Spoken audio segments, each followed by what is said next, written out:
My name is Dave Baker with New Leader Manufacturing, product specialist for Wisconsin and Illinois.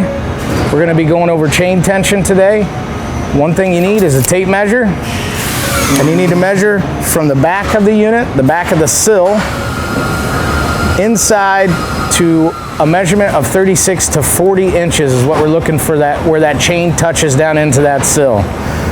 So it's kind of hard to get your tape in there from time to time. So what I do is I measure the outside of the box to the stake is 25 inches. We come down the side.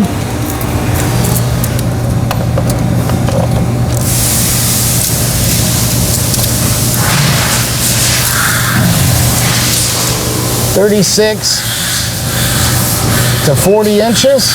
We can reach up in and make sure that chain is touching down in there. You also have a sight window on your edge and your G5 boxes now. We want the top of that link riding in that sight window.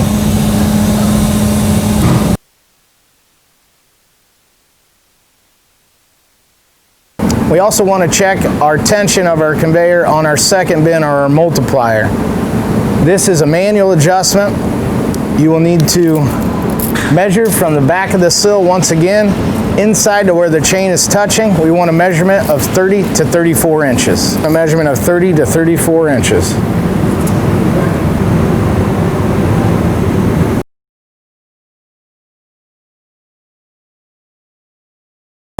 If your chain is not riding at proper tension, you need to adjust on an Edge series and a G5 at the monoblock. This is your adjustment. You're going to loosen your jam nut. You're going to turn counterclockwise to lower tension and clockwise to increase tension. Note this needs to be done at 15 to 20 RPM running speed on the conveyor. As far as lubrication cycles goes, you will get an alarm on the ISO control system for the Edge and the G5 at 10 conveyor hours. We always suggest to oil the chain once a day, preferably when you're done for the day.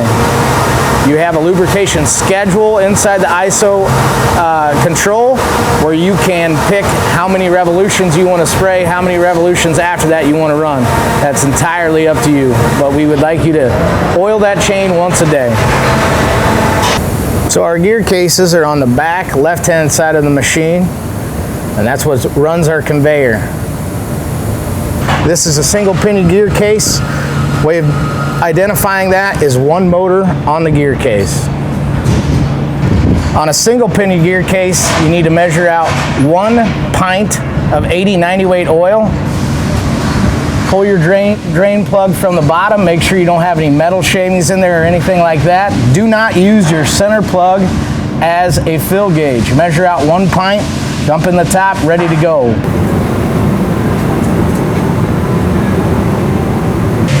This is a dual pinion gear case.